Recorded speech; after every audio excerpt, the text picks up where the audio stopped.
You ever notice how feedback can work like caffeine? Someone tells you, hey, stop interrupting in meetings, or your updates aren't clear. And suddenly it's like this light switch, and bam, you're a brand new person. You're pausing, you're listening, you're writing pristine bullet points, and then 3 days later, you're back to factory settings. Welcome to Work Unscripted. I'm your host, Marlo Lyons. I'm here to toss aside the corporate scripts and unfiltered truths. And today, this is Cracking the Code, a quick hit series inside Work Unscripted, where we zoom in on patterns, behaviors, and hidden dynamics shaping your work and your life, all in the amount of time it takes to brew a cup of coffee. So today, we're talking about why feedback at work usually creates only temporary behavior change and what it actually takes to change long term. Yes, there is real science behind why being told to change rarely works the way leaders think it does. Feedback is a gift, right? Well, at least we wanted to believe that. Well, here's the bad news about feedback. Feedback is information, not transformation. It creates awareness.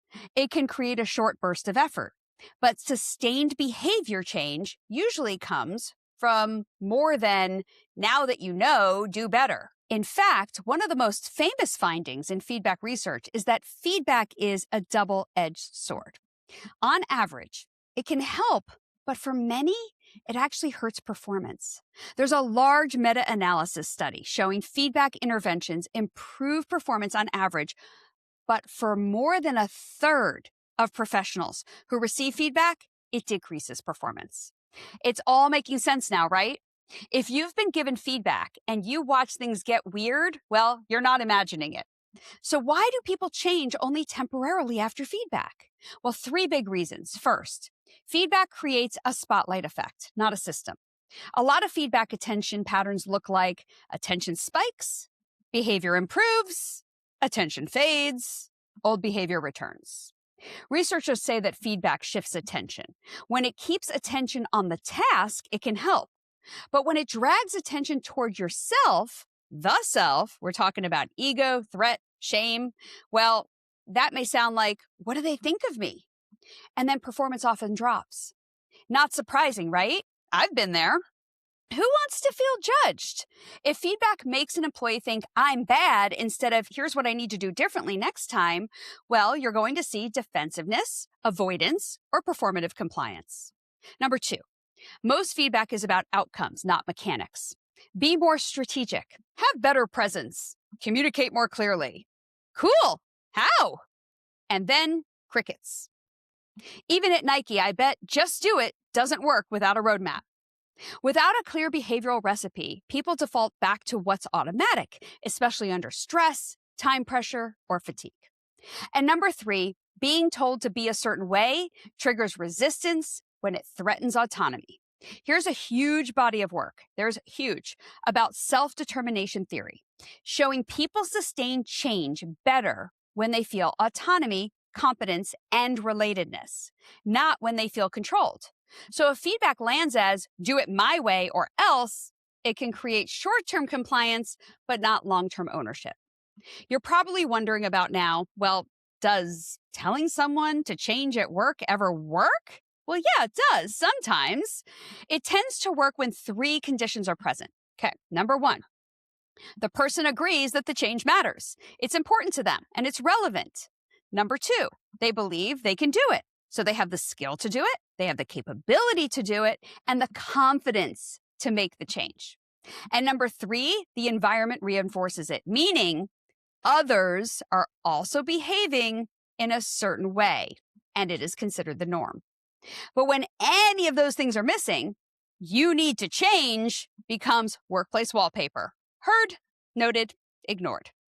And even structured feedback programs can have modest effect if they're poorly implemented. So, for example, research reviews on 360-degree feedback note that behavior change can happen, but effects are often modest. And done badly, it can backfire, leading to disengagement, even performance decline. So on its own, feedback doesn't create change. What actually does create long-term change at work? Well, long-term change requires three layers. Layer one, motivation that survives the moment. Not hype, not fear, not I should do that. You want what researchers call higher, more internalized, more chosen choice to make the change. That's where autonomy, supportive feedback helps. It looks like this. Here's what I'm noticing. Here's the impact. Here are options for change. What do you want to commit to? Layer 2, an actual plan that beats the intention behavior gap. This is where people start to fall apart. We love intentions. Next time, I'll speak up less. But intentions don't reliably become actions. Numerous studies point out that strong intentions still leave a big gap. People translate good intentions into action only about half of the time, especially in health behavior domains. You know, those good year resolutions, we all have great intentions, or I'll work out 3 times a week. Yep, sure you will. A powerful fix is implementation intentions, simple if-then plans. If I feel the urge to interrupt, then I'll write my point down and I'll wait. And if no one says my point, then I'll say it. If someone does say my point, I'll cross it out because it's been said and I don't need to repeat it. Another example, if I'm asked for an update, then I'll use the framework headline, 3 bullets, ask for comments. There's a meta-analysis showing if-then planning improves goal achievement and works by automating the response when the cue appears. This is huge for work because it converts try harder into do this when that happens. Layer number 3, repetition until it becomes easier to do than not to do. A lot of workplace change fails because we expect permanence after one conversation. But habit research suggests that automatic behavior takes time. On average, you ready for this? Around 66 days, with a wide range from roughly 18 days to 254 days, depending on the person and the behavior. Got that, leaders? If you're giving feedback on a behavior that's been reinforced for 10 years and you expect it to disappear in 2 weeks, or your pretty 30-day performance improvement plan, well, that's just not coaching. That's wishful thinking. Here's a simple feedback framework you can use as a leader, colleague, or coach to get sustained change. Ready? Step 1. Name the impact without attacking identity. Describe the behavior. I've noticed that during meetings, you tend to sit back in your chair and cross your arms, especially when there's disagreement. When that happens, the conversation seems to slow down and people contribute less. Not saying, I noticed you get frustrated easily in meetings, which makes you look closed off. The first is noticed behavior, leaning back, crossing arms. The second is judgment. Think behavior, not person. Step 2, get agreement on the goal with curiosity. Ask the question, for example, do you notice that? What do you want to be known for in meetings? When people leave a meeting with you, what do you want them to say about how you show up? Then let them answer. You may hear, I want to be seen as open, collaborative, and someone people can push back with. Then reflect it back. Great. So you want to signal openness even when you don't agree. Now the feedback is aligned with their identity, not yours. Step 3, convert feedback into an if-then plan. Pick one high-frequency moment and ask the employee to come up with an if-then, showing growth toward change. If X happens, then I will do Y. If I notice myself leaning back and crossing my arms during a meeting, then I will sit forward, uncross my arms, and ask one clarifying question before responding. Or, if I feel myself shutting down in a meeting, then I will uncross my arms and verbally acknowledge the last point before adding mine. Notice how the plan isn't be more open, and it isn't stop doing that. Change takes time.